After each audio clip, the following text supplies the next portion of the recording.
is Howard Eibach, creative director and author of 2 books on the creative brief. And he's Mark Jensen, a lecturer at the University of Minnesota's Hubbard School of Mass Communications and Journalism, or maybe it's journalism and mass communications. But either way, we're the Brief Brothers. We love talking about creative briefs, briefing, and advertising. You'll notice that Henry's not here today. That's because he's traveling. And we have to say welcome to Mark Jensen for joining us as our substitute co-host. Well, today we have a special guest who has come to us from Rhode Island. He's known to all of you. He is Ernie Schenck. He is a creative legend, copywriter, creative director, agency founder, prolific writer. Mark, why don't we join the conversation? We are back with another episode of the Brief Brothers. Today we have 2 special guests. Our first special guest is our new temporary co-host, Mark Jensen. I have to say that Henry Gomez, my usual co-conspirator, is out of the country, and Mark has graciously agreed to fill his shoes. Mark, for those of you who may remember, was a guest on our show some time ago. He is a lecturer at the University of Minnesota's Hubbard School of Journalism and Mass Communications, and he is also a past executive in the advertising industry, so he knows whereof he speaks. So Mark and I are really excited to have join us today. I guess the best way to describe Mr. Ernie Schenck is to use the words of Mr. Cameron Day, who is also a past guest. Cam has called you a national treasure. And I can't think of a better way to kick off our conversation by saying to Ernie Schenck, a national treasure, welcome to the Brief Brothers. We are grateful to have you. Thank you very much. It's an honor to be here. Thank you. Well, you honor us by joining us. You are in great company and in some of the guests that we've had here. So this is going to be a fun conversation. Before we hit the record button, Mark intimated that he has been a long time reader of your columns and communication arts. I have too. And I've actually subscribed to it for many years. But I want to go back to the beginning because I think many of our viewers, sadly, may not know the extent to which you have contributed to our industry. And I think it behooves us all to just say, let's take a pause here before we start peppering you with questions about the brief and about creativity, which you like to write about, and just say, what was it about the advertising industry that attracted you, and how did you get started? Okay. So yeah, the origin story, right? Everybody wants an origin story now. Sure. Well, for me, strange but true story. It really kind of started with Jaws, the movie. To me, I was just smitten with this, smitten with the character of Matt Hooper, which you may recall was the oceanographer, and in the film. And I just loved that idea of traveling the world's oceans. That was really a very cool thing, I thought. And what I came to realize, unfortunately, was that it's not all biology and microorganisms and whatever, zoology, which you would think it would be, but it's actually a lot of mathematics involved. And I was terrible at math, is, always will be. So that was the end of that. I was not destined to be an oceanographer, unfortunately. So I was kind of adrift because that was really the plan. And also, I live in Rhode Island, and we have, one of the top 3 oceanography schools in the world right here at URI. So that was a shame. But a year later, I thought I gotta work this out because I was a junior by now, and I still didn't know what I wanted to be when I grew up. And so I thought, you know what, I'm going to go to medical school, and don't ask me what motivated me to want to do that, but I did. Wanted to be a neurosurgeon, if you can believe that. I made the same mistake. It's not all medicine and biology and whatnot. There's a lot of mathematics and chemistry and physics, all the stuff that I hated. So that went out the window. So it's a year later, and I still don't know what I want to do. I'm in my last year. I've got to figure this out. So I was in my room one night, and I came across a I think it was a Newsweek magazine. And there was this article in there about this creative revolution that was happening in the beyond Madison Avenue in places like Oregon and Minneapolis and, even, Alabama. And I thought, and what was really a cool thing was all these images of these young guys that they had hired, and they were hanging out in blue jeans and sneakers and had really long hair, which was cool at the time, for me. So I thought, and they're making really good money to just hang out all day writing TV spots and headlines for ads. And I had always been a good writer. I never thought about it much as a career path, but that article really kind of, led me down to this whole idea that you could actually have fun with what you did with your life. So that's really how it started. Believe it or not, it's a weird story, but that's what happened. I actually started later than you did. I was in my almost 30 years old before I got started. But that attraction to I can put my feet up on the desk, which I got in trouble doing in one of my jobs.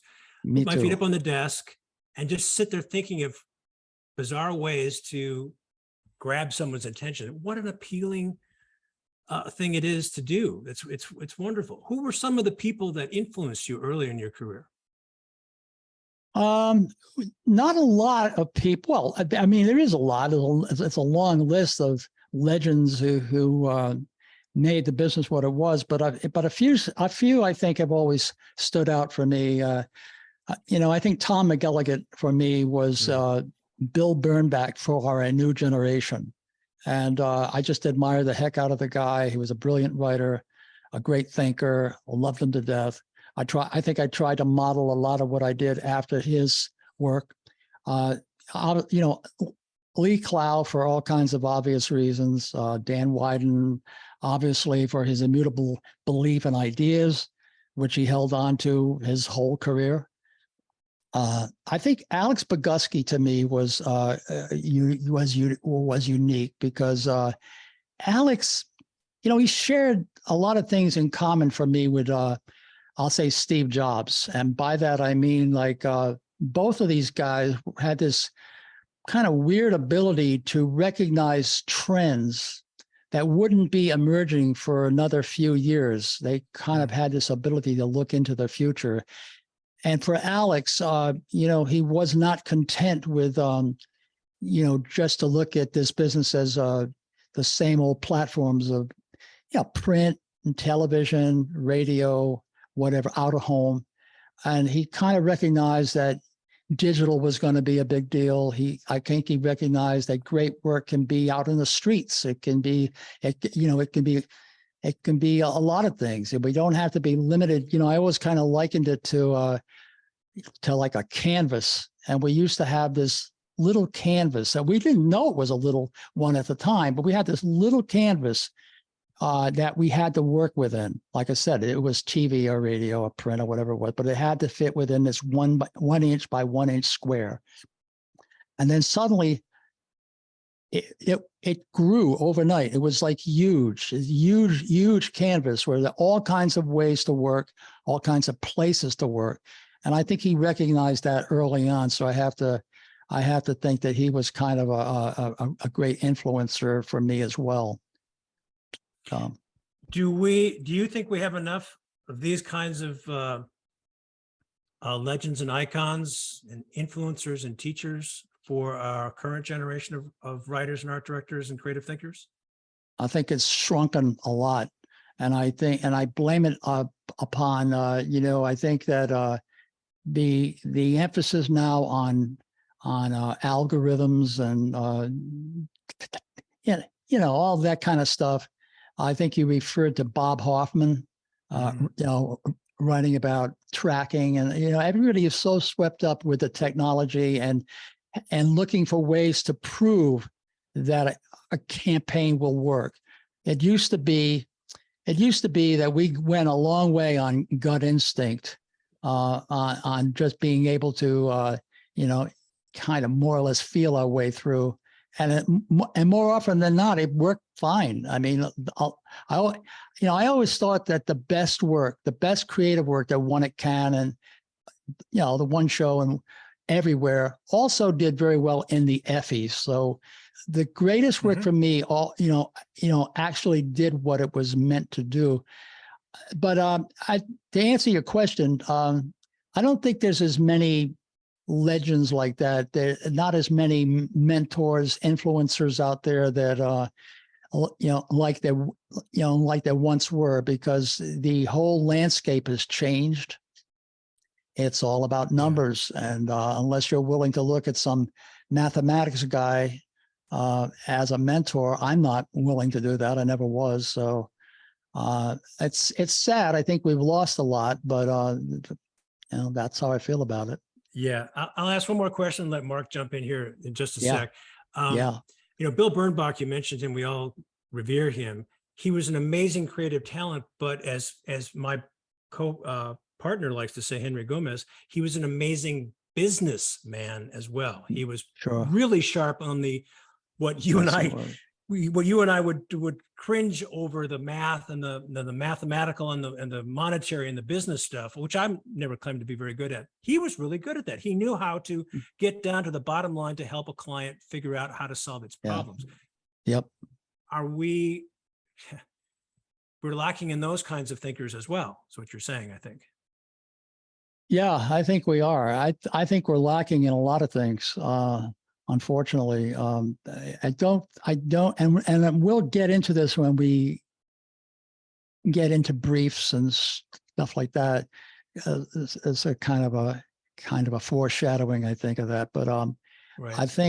I don't think we are giving enough. Have you read the book by Rick Rubin, The Creative Act? Rick Rubin, Rick Rubin's a producer. He has produced some of the biggest musical acts in the world. Adele, Def Leppard. I mean, it goes on and on and on. Jay-Z, and he's a genius. Quite honestly, he looks like a guru that you'd run into on a mountaintop in the Himalayas. And he has a very unusual viewpoint about the creative act.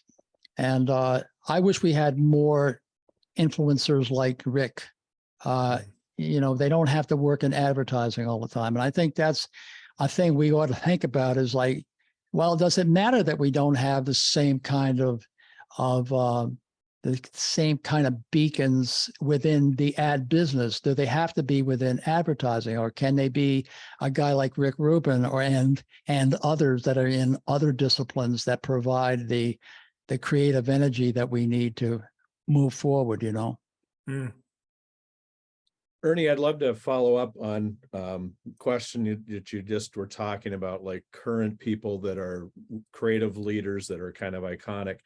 Could you talk about some of the agencies that you think are doing great work, not necessarily the person, but when you look around, what are some agencies like Mischief with Greg Hahn seems to have, just like the last couple of years, exploded with all that they are doing, but what are some other agencies that are out there that really capture your attention? Yeah. I certainly think Mischief is leading the way right now, and it's very encouraging.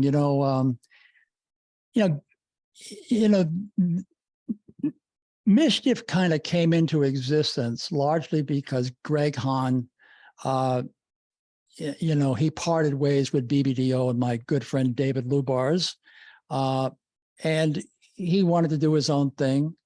And Greg told me once that he started this agency to have fun again, and that we had lost our sense of fun in this business. And he's absolutely correct. And I think it's that sense of fun and joy that Mischief brings to their work now that I think there's a real message in that for all of us. And they're doing great work. They are terrific. Beyond Mischief, after Mischief, I would say the usual suspects, right? I mean, I still think Goodby is on top of their game. They've changed a lot, But they are if you allow me, I think, I talk about immortal branding. They haven't been around forever, but I mean, they're kind of an immortal brand in that they are an agency that has never wavered from their purpose. And they have never, and I'm sure they are as influenced by algorithms and all this stuff that we all have to be, up on, but their underlying emotional link with the work has never wavered. Obviously, Wyden continues to be a juggernaut. I don't know what that's going to be like now that now that Dan is gone and David, both within 1 year. What will that do to the agency? They had a lot to do with they were the shepherds of the brand, and they were relentless about it. Will that continue to be true? I think it will. I think BBDO for a big agency, along with McCann, they're big old names from the past, but they're still, they're still getting it done. Beyond that, I think Fallon has probably lost its edge a little bit. You don't hear too much about Fallon anymore. It was a great time when Lubards was there, where he was instrumental along with Bruce Bilson and a bunch of others on BMW films. That was a revolutionary thing, way ahead of its time, and now it's become a whole genre, branded entertainment. I'd say those are some. We don't really have any like that up here in my neck of the woods in New England. I can't say that there's any agencies left anymore that are kind of in that class that I would say, and I think Alex's agency is still around, but you don't really hear. I mean, that's why I worry about Wyden, because Alex and company, they were like where Mischief is now, kind of, and even beyond that. But when Alex left, he kind of walked out the door with its energy and its whole philosophy of existence. So you just don't hear about them much anymore. So I don't know what's happening there. There's an agency in Miami that's called David. I like the work they're doing a lot. Those are some, What about overseas? We had a conversation with Andy Nairn at Lucky Generals. They've been doing some good work for Amazon. Any thoughts on that shop? I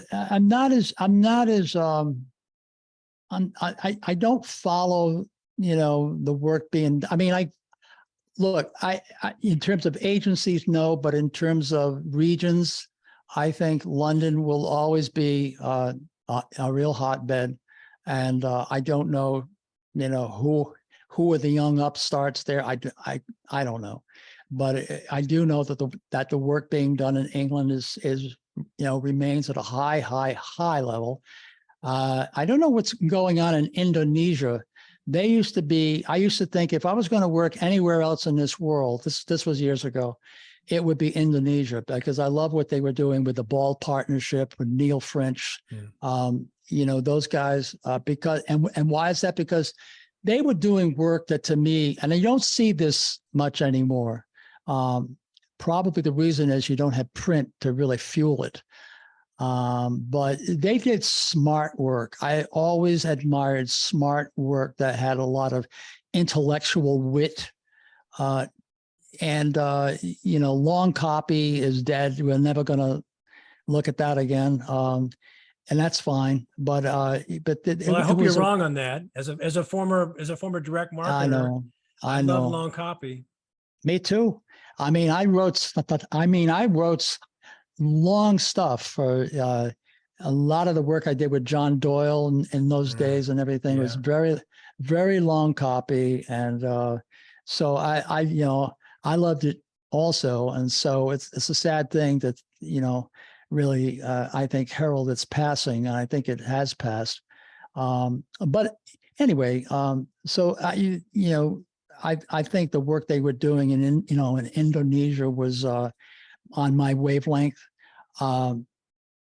You know, but I think I just came across a couple of agencies in the Middle East in the last few months that I can't remember their name. I'm sorry, but they actually were doing some really, some wonderful stuff.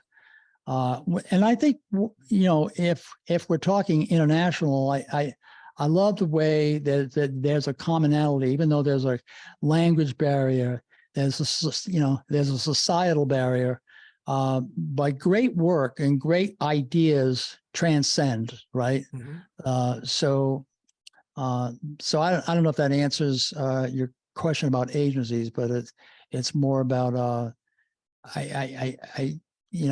I know South Africa used to have the Jupiter Drawing Room. I don't know whether they're still around or not, but I haven't really followed it much. Ernie, have you heard of an agency called Rethink up in Canada? They're in Vancouver and Toronto. I've heard of them. I don't know much about them. Okay. They're doing a lot of really, really interesting things up there. Yeah. I wanted to follow up on a recent LinkedIn post that you did that I thought was really, really cool. Okay. The barcodes, when the creativity with the barcodes. Could you talk about that a little bit? Well, that was a post that I reposted, actually. That was not an original post, but I came across it this morning. I think it was today or yesterday. I can't keep track. But I don't know who did it, but it was just these, barcodes have become, ubiquitous, right? We all see barcodes and that they're on everything we buy and everything. But I love the idea of being able to,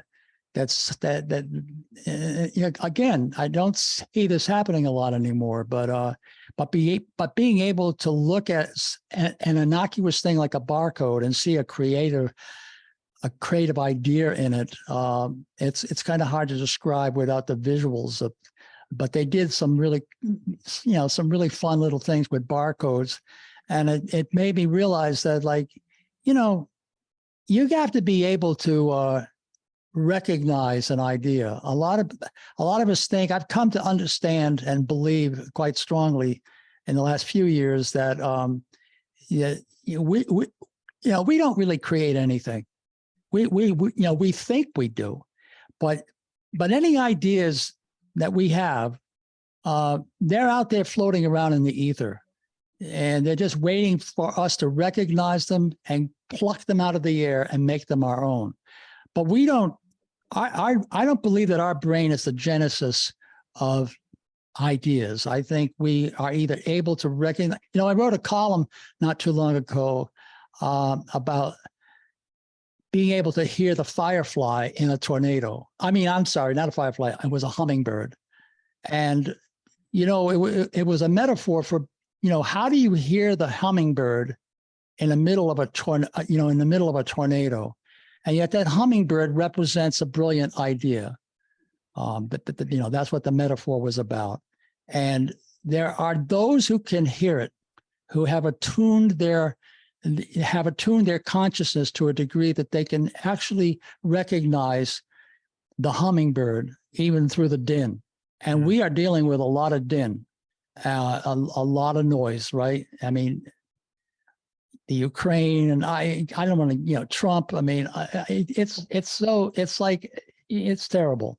And so that's always been the case, Ernie, hasn't it? That's always been the case. It feels worse to me. The noise seems louder to me. It has been the case, but and maybe it has been the case, but I think it's a rare individual that's able to find the real big ideas, to find the genuine hummingbirds amidst that kind of noise.